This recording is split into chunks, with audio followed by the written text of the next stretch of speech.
కవిత్వం నాలుక చేసే గాయాలు. రచయిత తాళ్ళూరి ప్రసాద్. నా ఎద మీద ఎంత గాయమైందో చూసావా? నువ్వు మాత్రం చెర్నాకోలల్లో చురుకైన నీ నాలుక చివరన చురకత్తుల్ని ముడేసుకుని తిరుగుతుంటావు. గుండెల్లో అవి గుచ్చుకున్న ప్రతిసారి నా మొహం మీద చిరునవ్వు ఎలా చెరిగిపోతుందో చూసావా?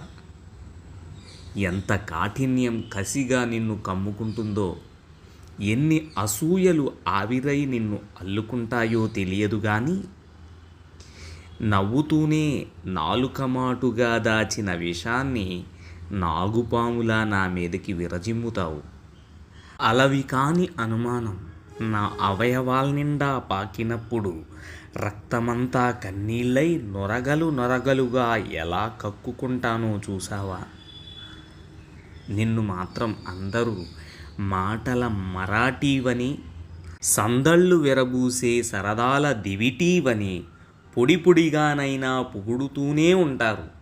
కానీ 190 సార్లు ఆలోచనల గురి లేకుండానే అలవోకగా నీ నోట నుండి వెలువడే తోటాలు సున్నితంగానే నల్లుకున్న సుకుమార భావాలను వెకిలి శబ్దాలతో చీల్చుకుంటూ వెళ్ళినప్పుడు నలుగురిలో నేలపాలైన నా మనసు ముక్కల్ని ఒక్కొక్కటే ఒంటరిగా ఏరుకుంటూ పొగిలి వచ్చిన దుఃఖాన్ని పెదవి చోటనే పొదివి పట్టుకుంటూ ఎవ్వరికీ చెప్పలేక ఎంతగా ఏడ్చుకుంటానో ఎప్పుడైనా చూసావా?